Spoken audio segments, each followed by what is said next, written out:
2 years ago, what was supposed to be a peaceful and fun night in a treehouse turned into an unforgettable experience. The wooden treehouse built by my dad during my childhood was always a perfect spot for gatherings. That night, my friends Alex, Ben, and Sam joined me. With bags of chips and soda, we lit the treehouse with flashlights, ready for a night of laughter and storytelling. The treehouse was perched atop a tall oak tree surrounded by a dense forest of pines and spruces. At night, the shadows cast by the trees created a mysterious and eerie atmosphere. As the night went on, our jokes shifted to scary stories. Alex told tales about hikers disappearing in the forest and mentioned that there had been recent reports of missing people. Ben, ever the adventurer, suggested we explore the woods early in the morning. But Sam, who was more cautious, said seriously, "This forest isn't safe." It was midnight when everything changed. While listening to the sound of crickets in the still night, a scream echoed from deep within the forest. It was unmistakably human, but carried a strange, unnatural tremor. We all froze and exchanged worried glances. Alex whispered, "Did you hear that?" Ben replied, "Maybe someone needs help." But there was something off about the scream. It was filled with terror and agony in a way that sent chills down my spine. Sam muttered, "Maybe we should just ignore it." However, Ben, who was always curious and brave, insisted we check it out. Torn between fear and logic, I hesitated, but fear gripped me. After a brief argument, we decided to follow Ben's lead and climb down from the treehouse. We grabbed our flashlights and cautiously head into the forest. The scream had stopped, but the shadows of the trees and the crunch of leaves beneath our feet made it feel like we were being watched. We reached the area where the scream had originated. In the beam of our flashlights, we spotted a muddy shoe lying on the ground. It looked like it belonged to someone who had been wandering the forest for a while. Alex bent down to pick it up and murmured, "Something happened here." Suddenly we heard another sound, a branch snapping nearby. We all pointed our flashlights toward the source of the noise, but nothing was there. Sam, his voice trembling, said, "We should go back. This place isn't safe." Still, Ben was determined to continue. As we moved forward, we noticed pieces of fabric caught on the bushes. It seemed like someone had hurriedly passed through and torn their clothing. Alex scanned the area and said, "If someone's hurt, we need to help them." The further we ventured, the stronger our fear grew. The air felt heavier, and an eerie silence enveloped us.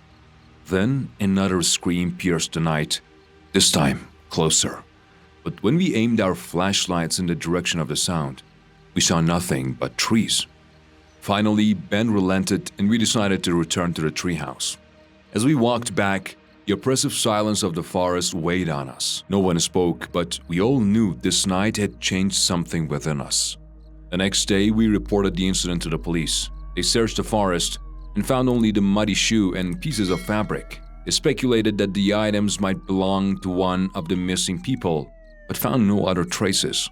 A few days later, Alex and I decided to revisit the area during daylight. This time, we felt safer with the sun shining above us.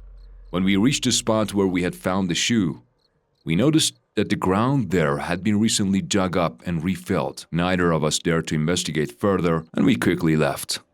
To this day, whenever I think about that night, the sound of those screams and the eerie silence that followed haunt me. Was someone really in need of help? Or were they just another victim of the forest's dark secrets?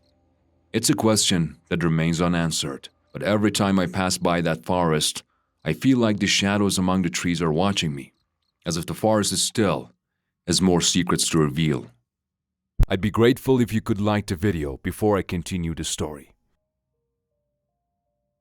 It all happened last summer when we decided to escape the chaos of the city and move to an old house on the outskirts.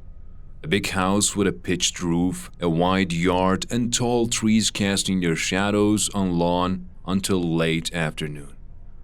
As a father who always puts his family's peace first, I thought this house would be the perfect place for a serene, stress-free life. At the first glance, the house felt calm and refreshing. but there was something strange in its atmosphere that I couldn't quite put my finger. Maybe it was the unnatural silence, or perhaps the long history of the house that weighed on my mind. This feeling grew stronger every time I looked at the old treehouse in the corner of the yard. The treehouse, with its rotting planks and rickety ladder, was perched under a large oak tree. When I first saw it, I thought to myself that the kids might love it. But as I got closer, I felt an uneasiness in its presence. There was something about the heavy, eerie silence surrounding the structure that kept me from approaching it further. Days passed slowly. My family busied themselves with settling in and adjusting to the new environment. At night, complete silence prevailed, broken only by the occasional rustling of wind through the branches. But even that silence sometimes felt oddly unsettling. One night, as everyone else was asleep, I heard a sound coming from the yard, a faint, indistinct noise like footsteps crunching on dry leaves. At first, I dismissed it as my imagination, but as I listened closely, I became sure that something was moving out there. Quietly, I got out of bed and pulled back the curtain. The moonlight cast the shadows of the trees on the ground, and everything seemed calm. But just as I was about to let the curtain go, I saw some shadow descending from the treehouse and disappearing into the darkness. The next day, I told my family about what I had seen. My wife suggested it was probably a raccoon or a squirrel, and the kids didn't give it much thought. But there was something about that shadow that I couldn't easily brush aside. A few nights later, when I heard the rustling again, this time I grabbed my flashlight and went outside. The night air was cool, and with every step, the earthly scent of damp soil grew stronger. As I approached the treehouse, I noticed a strange smell, something like burnt wood and wet earth.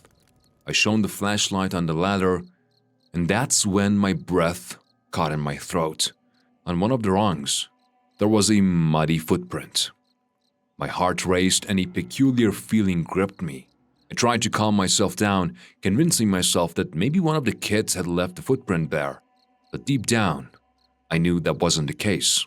From then on, I made it a habit to keep watch over the yard at night. Every time I heard a noise, I would look out the window, but all I saw were fleeting shadows. One night, when everyone was fast asleep, I decided to investigate the treehouse. Slowly, I climbed the ladder and entered. It was dark inside, and I could only see with the beam of my flashlight. The wooden floor was covered in dust, and in one corner, I saw some old clothes and a blanket. It looked like someone had been living there. I was frightened, but I didn't want to alarm my family. The next morning, I told my wife about it, and we decided to call the police. When they arrived and inspected the treehouse, it turned out that a homeless man had been using it as a shelter for some time. After finding him, we learned that he had a criminal record and had chosen our treehouse as a hideout to stay out of sight.